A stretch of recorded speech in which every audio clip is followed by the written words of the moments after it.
We are back once again, at it again, Rick's horror movie review show. Rick's Rated R horror movie review show, where we review all things related to horror. But tonight, part 3 of The Fall of the House of Usher. Murder in the Rue Morgue. What does tonight's episodes have entail for us? Do we have demons? No demons. Demonic possessions, perhaps, are in order tonight. Ghosts. Apparitions. Possessions in general. What's in store for us tonight? Let's find out. Tonight's episode, part 3 of The Fall of the House of Usher, as I just mentioned.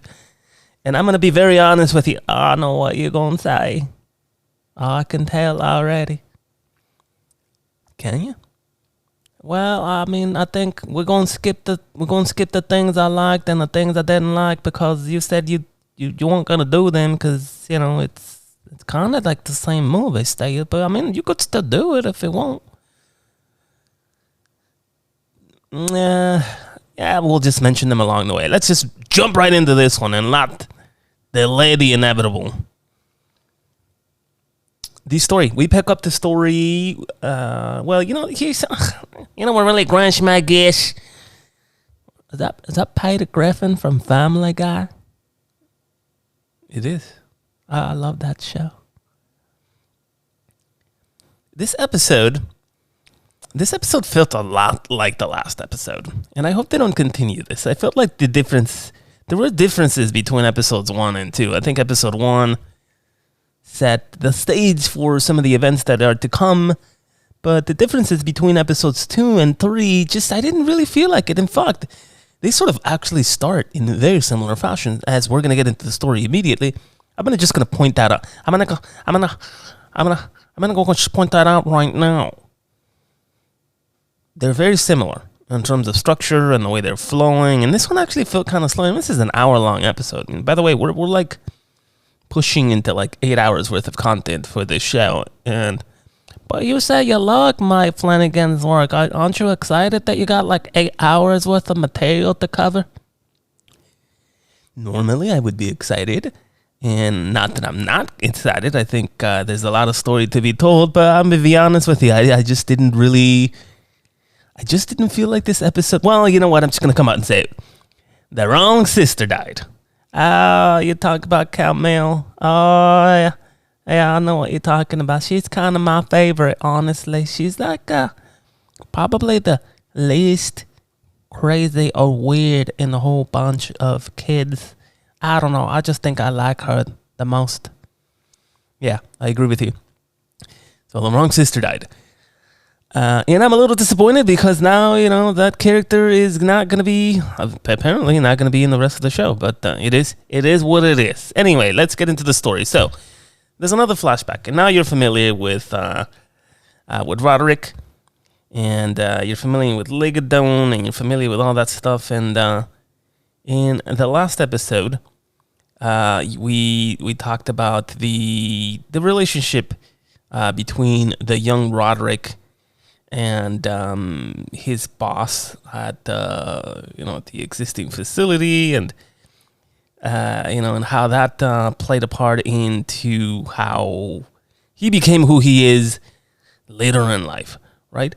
And so, as I just mentioned earlier, this felt a little bit like the last episode. Well, felt a lot of it. Not a little bit, a lot of it. Felt a lot of it like the last episode. And so we actually open up with a scene between Roderick and Rufus Griswold. And it goes a little something like this, if you remember this correctly. Oh, I remember, but let's hear it. Let's see what you got. So Roderick is, he's steaming. He's back in Griswold's office, Rufus Greenwald. And he's just ripping into him, and he's like, "Now, Mr. Greenwald, Mr. Rufus, I understand you're the CEO, but I heard some things. I got some information that you went behind my back and purchased the Ligadone manufacturer. And my partner, you purchased him too. Now, you can't just take credit for somebody's idea like that. That just isn't fair. Mr. Greenwald, what do you have to say about this? Well, I gotta tell you, Roderick, I liked your idea. I really did. I didn't initially like it, but I like it now. And, well, young man, you're not in any position of power. You weren't exactly going to purchase the manufacturer of the Ligadone, were you? What was your plan exactly? You were just gonna waltz in here and I was gonna make you a partner and at Fortunato. Is that what you thought was gonna happen? Are you gonna come in here with like some big shot and give me all the good ideas and now you're gonna have a seat right next to mine? Roderick, you're a smart guy, all right? I like you, but let's be real. That was never gonna happen. And this goes on, and we won't get into too much of a detail because I felt like the relationship is very well covered in the last episode. But essentially, Griswold is now telling him that he bought the company that manufactures Ligadone, and the chemist who came up with the idea has no right over the medication, considering he works for that company, and the company now owns the entire process of making the medication and owns the formula for making the medication for Ligadone. And now because Fortunato purchased that company, now it's all part of Fortunato. And in the very least, he offers Roderick, a small token of his appreciation for what he calls words. Now, usually, young man, Mr. Roderick, nobody's gonna give you anything for just a few words, but because I'm such a great guy, and because I really respect you and your family, on your mother's side anyway. She's Italian, isn't she? My mother? Yeah, she's full Italian. She's Sicilian. What does that got to do with anything anyway? Oh, nothing. I just appreciate I'm Italian too. So actually, I don't think he says that. I don't think. Are you sure this is accurate? Maybe a little bit. Maybe we're going into uncharted territory here and adding things to the story that weren't exactly there. But again, this wasn't exactly the most exciting episode. I felt like we're just rehashing things that we already saw. But anyway, and they go on. And I like you. So here's what we're gonna do. We're gonna give you a $500 check just for bringing me this to my attention, this Ligadone thing, and well, now don't be angry, young man. Mr. Rufus, I just don't understand. Why such disrespect? What have I ever done to deserve such disrespect? I came in here on the day of your daughter's wedding, and I bring you a gift the way that you're supposed to. Now, hold on just a second. Did you just bring up my daughter? I don't have a daughter, and it's not her wedding day anyway.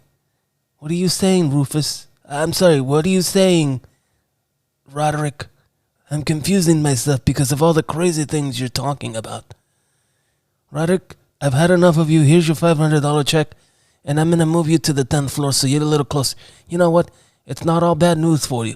You get $500, you go home, get your girl something nice, and, maybe we keep corroborating, you and I. And that's how it went. He sort of gave him, a finder's fee for the Ligadone, which was supposed to be his idea, Roderick's idea, and changed the entire future of Fortunato. And it sort of did because, well, now they own it.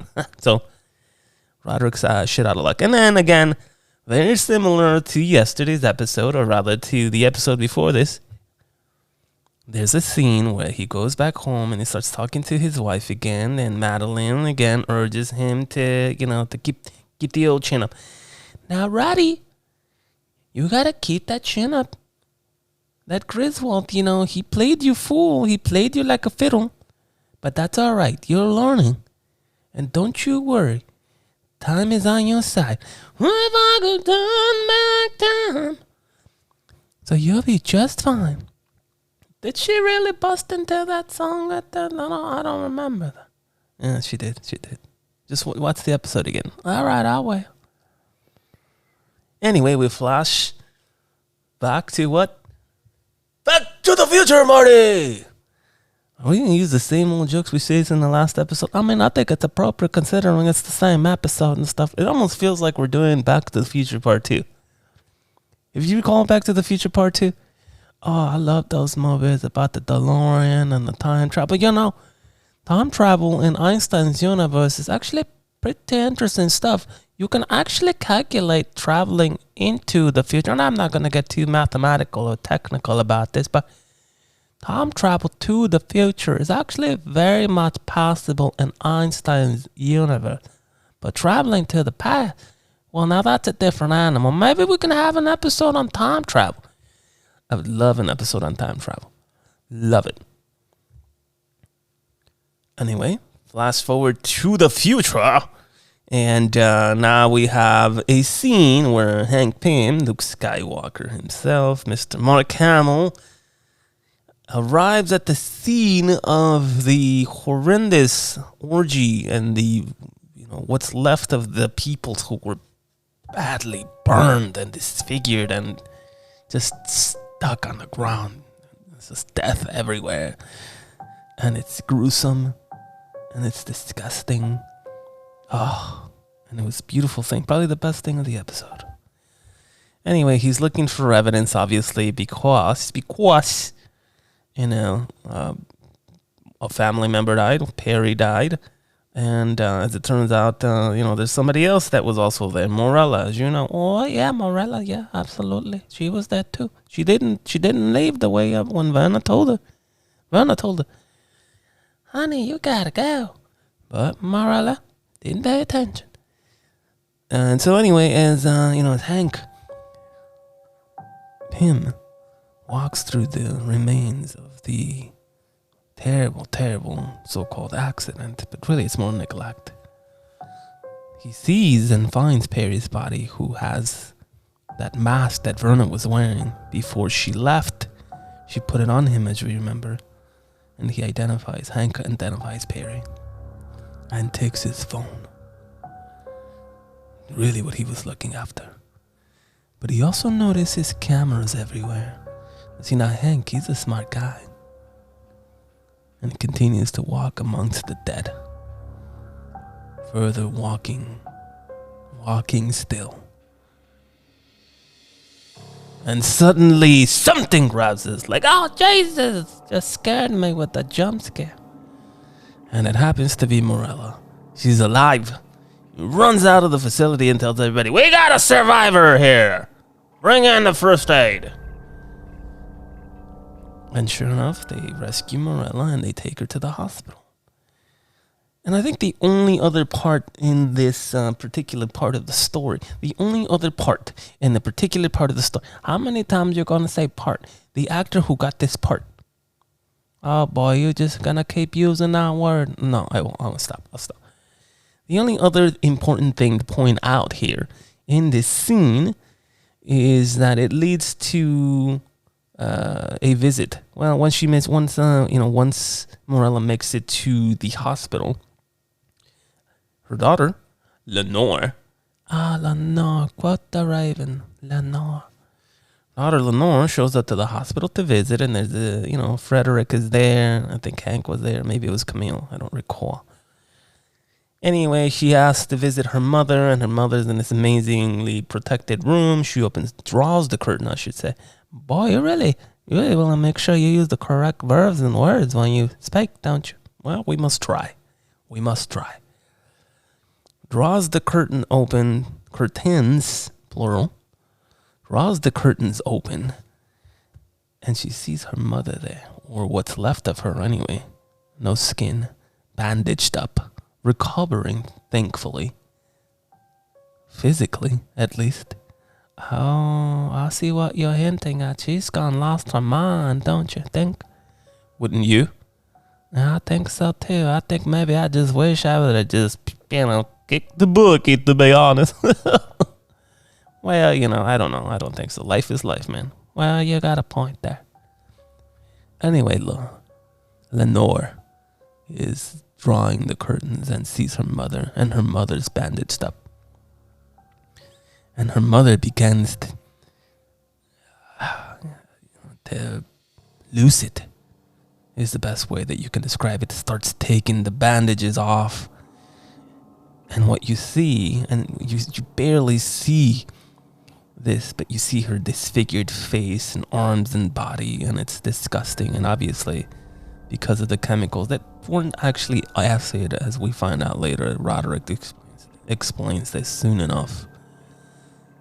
But she's definitely disfigured and not well mentally at this point. We continue. Another scene with Dupont. Was that French gentleman? It's Dupont, absolutely. So the scene with, this is a continuing theme and trend. The scene has been established. We're in this beautiful, old, dilapidated, paint is peeling, super dark, but not too dark, candlelit home. Former home, Roderick, childhood home of Roderick and his sister Madeline, where Eliza once tried to choke him. Are you gonna do the choking thing again? I feel like we almost have to now. Where Roderick was choked by his mother, Eliza. Oh, Mom! Oh, Lord! You're choking me again. You might as well just get it over with. Oh, Lord, I'm choking. I'm dying. Oh, I can't breathe. And it's a conversation again between Roderick and the U.S. Assistant Attorney General, if I'm not mistaken. Somebody correct me on that. It's one of the listeners. I think I keep getting that wrong.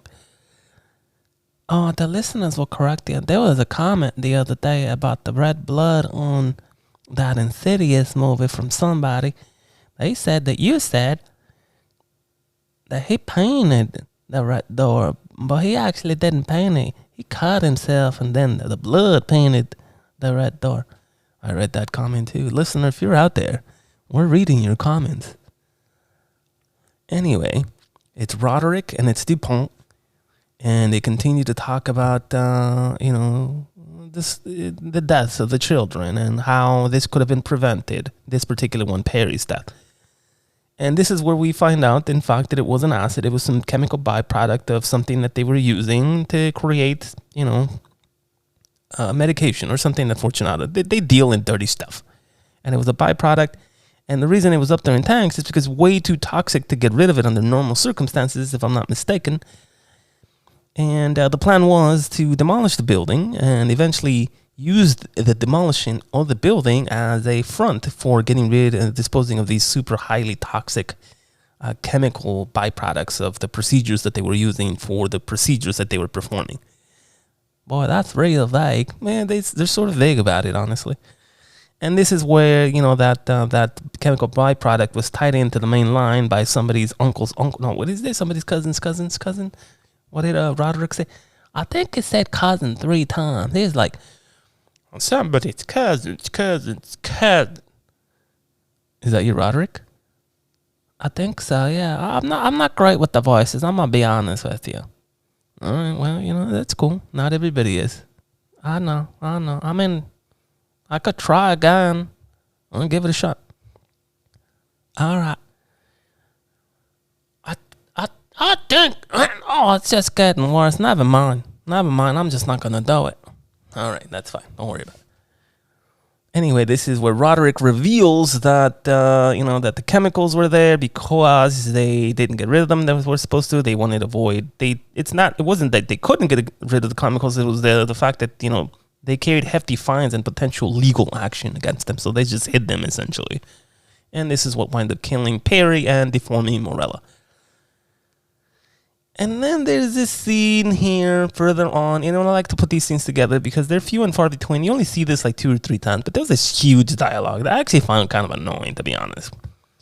Dupont says something along the lines of, the old expression with the lemons and things.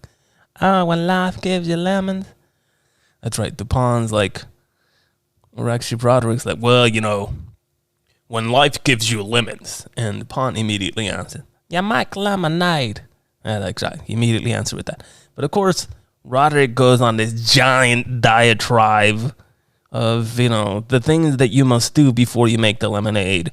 You call the Kardashians.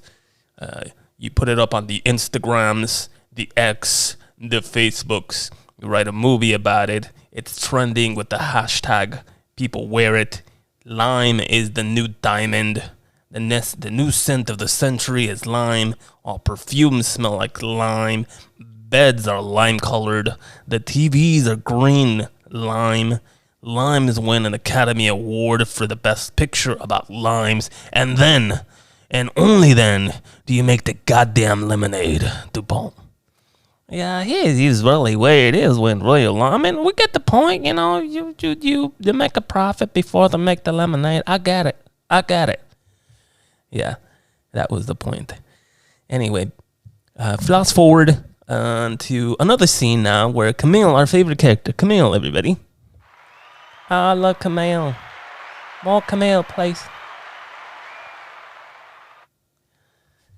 Where Camille and the family are putting together some kind of plan for using Perry's death as sympathy. Remember, they're still under investigation by the U.S. government. They're still being sued for all the wrongdoing that Fortunato has been, allegedly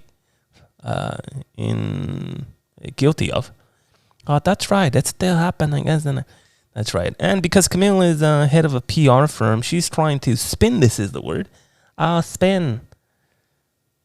Yeah, spin me round, round, baby, round, round. Wow, you know that, huh? Yeah, I mean, I like music too. And they're trying to spin this, story of their brother Perry into something sympathetic that could potentially help them win the favor of the American people during their trial of their dirty drug business empire at Fortunato. And Roderick determines that he doesn't really want Camille to do this. He wants somebody else to do this, someone from outside. That might have been Hank. I don't remember what they call it. But, it's either Hank or Roderick. And they're trying to determine, or rather they're saying that somebody outside the family should take care of this. It should be the internal family PR firm. But Camille says otherwise. And Camille wins the favor of Madeline. And because Madeline has a lot of pull in this family, I mean, essentially she is the Fortunato empire, honestly. She's the brains behind the operation. I think the Roderick is, he's close, but I think Madeline is the person who's really, pulling the strings and really making things happen behind the scenes. Anyway, Madeline gives the go-ahead, and Camille starts putting together a campaign to seek empathy for the... oh my God, you forgot the name of the family? I did. Oh my God. What's the name of the family? Do you recall? Yes, it's called Usher, the House of Usher. Sorry. And so the point is that they're seeking... empathy while their trial is, and this is classic stuff, like you're being sued by somebody, so you want to garner up as much sympathy from the public as you can, and now they're going to use Perry's death to garner up that sympathy, and that's kind of it. So she wins Madeline's approval and goes ahead and does it. One of the first things she needs to do is prepare the family to make statements, and because her brother, Jesus, what's his name? One of her brothers, I think it's Leo. Yeah, Leo. Leo is the gaming mogul who actually doesn't make any games. He just pays other people to make games. This was was clearly stated. That remind you of anybody? You mean like that, like some CEO that just kind of buys a company and they pretend like they're really smart, but like all the smart people are doing it? Yeah, exactly like that. Do you know anybody that likes?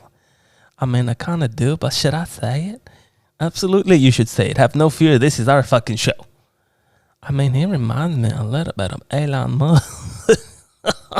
I mean, that dude just buys company and then just runs them to the ground. I just read that, they might take away the X now. It's called X now. Twitter's called X. I mean, they lost billions of dollars by changing the name to X. I mean, I don't know. I'm not some genius billionaire, I guess. I don't understand, but... now they're going to take away potentially X out of Europe because they don't meet regulations or they're under some regulatory investigation, a lot like Fortunato. And to avoid it, they're just going to take away the X from Europe.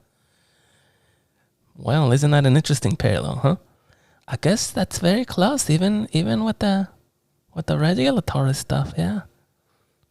Well-written show. But anyway, in order to prepare Leo for the upcoming interviews that he must be doing, again, for the press campaign, full press campaign to garner up support for the family, she goes to visit Leo, who, by the way, is super drugged. I don't know if he was already on drugs by the time he got there, or she got there, but he's definitely always using a ton of drugs, and it's emphasized quite clearly. So she gets there, and I'm not gonna drag this scene. She's preparing him, and they start to sort of bond a little bit, and they're actually talking about their family and how they were both kind of bastard children, and when they finally met Roddick and how old each other was, and it's just kind of honestly, Anyway, in the midst of all of this, there's a scene later where Leo. Well, actually, they just get super drunk and super high off of all kinds of crazy drugs. And the day after, there's this crazy scene where you finally start to say, and by the way, almost no horror in this episode so far, as you can tell. It's still somewhat entertaining, but no horror. Anyway, this is just about the only horror you get. Is Leo wakes up after his drug-fueled night to find blood on his shirt. And blood on his face, and he opens up the refrigerator, grabs some orange juice, drinks it, and he notices blood on the bottle of juice. Where's this blood coming from? So he follows the trail of blood, which leads him to Leo, stabbed and dead. Apparently he killed him. We don't really know, but Leo was stabbed and he was just dead, and there's the trail of blood. And Leo belongs, by the way, Leo's this cat and belongs to his boyfriend. I'm sorry, Leo's not his cat. Leo's Leo. Now, I mean, you just confused me. Leo's the name of the brother. And the cat's name is Pluto. That's right. He killed Pluto. And in this drug-fueled evening, and I mean, we don't really know if he did, but his partner, his boyfriend. What's his name, Julius? Yeah, it's Julius. He's even got a Julius Caesar haircut, too. You study the Greeks? Oh, yeah. Oh, I love everything. Aristotle. You'll name it. Have you ever, now don't lie to me, okay? Have you ever read the Rhetoric? Oh, actually I have, but that's a different story for another day. Anyway, Leo, dead Pluto, Julius, and the evidence is hid, and that's it. Move on from this scene. That's the closest thing that we got to any horror, I think, in this scene. Well, there's one more, but I think this is closer to horror. And then we move on to another weird scene, which I don't know how to talk about this because it's just it's just Tamerlane. And we saw one of these scenes, but just kind of glossed over it in the last step. Oh yeah, you're not mentioning this one at all. So Tamerlane's got this fetish where she wants to see other women have sex with her husband. And, whatever floats your boat, I say. But, you know how I feel about this kind of stuff in movies. Oh, yeah. Oh, I get it. We don't have to say anything. Anyway, there's another scene, which, again, makes me believe that this is a very copy-paste episode. And there's a scene of her, and now the escort arrives. But the escort this time around is not the typical escort. Now it's Verna. Why is it Verna?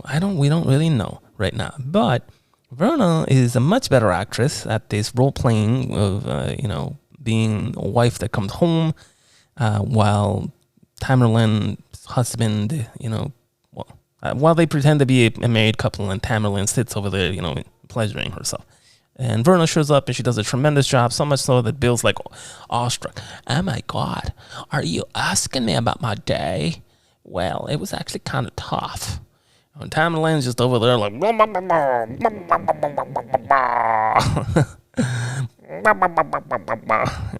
and making weird faces and like slouching on her chair like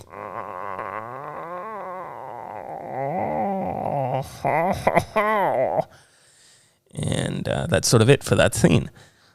But then we move on to, I think, the most important thing of the episode here. There's a scene where Camille is trying to figure out who the mole or the rat is in the family, and she suspects that it's Victorine, right?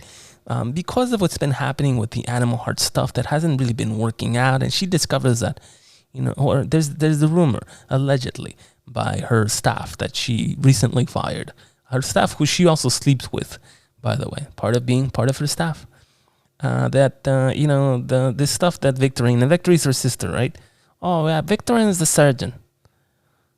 And Victorine's heart mesh stuff is failing, and she's just faking it, and she's throwing up these, these chimpanzees on which she's performing these surgeries in, and pumping them up full of adrenaline to make it look like this stuff is working. And so she's faking it, and they're all at the Rue Morgue, right? Yeah, that's exactly where they are. So she's trying to find evidence to support this claim or support this, this allegation that this is what's happening. And she, in fact, goes to the morgue. But I'm going to hold on a second just that, because there's one more important scene that I forgot to mention. There's another scene where Verna shows up to the hospital where Victorine and her partner and her girlfriend, what's her name, Dr. Reese, work. And in the midst of, waiting for each other, I think Dr. Reese was just finishing her shift, and Victorine shows up, and in all this, Verna shows up, pretending to be the perfect candidate. She has a heart murmur. She needs this mash that she clearly has no idea about. And of course, Victorine pounces on her. Oh dear, tell me more about your heart troubles. Oh, don't you worry, dear. Don't you worry that you just missed Dr. Ray's. I know exactly where she is. As a matter of fact, I will take the paperwork and put it on the top of her desk so that you will be the first person she sees when she's good and ready to start seeing patients again. Don't you worry, love. I'll take care of you. I'll make sure that everything's all right with you. And Verna's like, wow, you're so nice. I appreciate that. Thank you so much. And of course, what she's really doing is she wants to be, or rather, Victorine wants Verna. Well, she doesn't know who she is yet. Verna doesn't know, or rather, Victorine doesn't know who Verna is yet. Verna is scheming at this point. Verna's the raven. She knows what she's doing. So Victorine thinks that this helpless woman is going to be the first candidate for the human trials that they've been wanting to do. And she schemes, and that's where that's left. So she will become the first test subject for the heart mesh that they're developing. If you recall from the last episode, Roderick has Catasil, which this heart mesh would potentially help alleviate and solve. Okay, and Victorine's working on that, but every single time that they think they're going to make a discovery or something useful in the heart mesh, they fail, and the chimpanzee dies. Or at the very least, they get locked up in a Rue Morgue and pumped up full of adrenaline. Adrenaline, that's right. And now we finally move on to the end game of this episode. Camille is investigating these claims by hate interns, as I just mentioned, that the heart mesh is failing, and the evidence of these chimpanzees being trapped and being kept alive and pumped full of adrenaline is at the Rue Morgue. And she goes up to the Rue Morgue, and her 911 Porsche Carrera. Do you like those cars? I love how I love cars too. The most important part of Infinity Pool was the cars. Right, the Infinity Pool. But go on with this one, go on. Right. And she reaches the Rue Morgue and she enters the facility, and guess who's sitting there? That's Verna. That's right. Verna is posing now as a security guard, warning her and asking why her and Victorine were not closer. They could have been powerful together. The two bastard daughters of Roderick teaming up against everybody. Them against the world. Them against the Fortunato Empire. But she chose not to. They chose to be adversaries instead. And as she's walking, the door refuses to open, and Verna tries to warn her not to go in there, where these chimpanzees are pumped up full of adrenaline. But she proceeds and she plays her card. She plays her rich woman card. She plays her Karen card. You better open this door, because if you don't, I'm gonna call your boss. You make so little money, and I'm just gonna record. I'm gonna call the police on you. Okay? Where's your manager? You know that I make more money just by standing here and talking to you than you do in your entire life. Now open the door. And Verna's like, fuck it. I'll open the door. And Verna opens the door. And Camille enters, and she sees what she was looking for. She sees the chimpanzees pumped full of adrenaline, scars everywhere, in just horrendous condition. Chimpanzees looked kind of sad. Yeah, they did, but you know what? They were not real. That was just real good CGI, which, kind of makes me a little more at ease, considering they were not real chimpanzees. Me too. I thought about that too. And she's wondering, and she's taking pictures, and continues to take pictures, and she walks towards the end of the room, and all of a sudden Verna walks in and jumps as a chimpanzee. Looked rather odd, don't you think? Oh, she totally jumped like a chimpanzee would jump, and I think that was a dead giveaway. What's supposed to happen? Yeah. So she jumps on the table and again continues this dialogue of how she shouldn't be there, and essentially trying to warn her, right? Anyway, end game. Verna is not actually Verna. Verna is the chimpanzee that escaped, and as soon as Camille points her phone up to this escaped chimpanzee and snaps a photo, the chimpanzee snaps and rips Camille's face off. Face off. And that's the end. Camille's dead. And we find out the next day her Porsche 911, a beautiful white Porsche 911, still in the parking lot. And now Camille is the second victim in the fall of the Usher Empire. Now it's Perry, now it's Camille, and probably Victorine is next. I don't know. I haven't seen the next episode, but we'll find out. But that's it. That's it for tonight. A rating.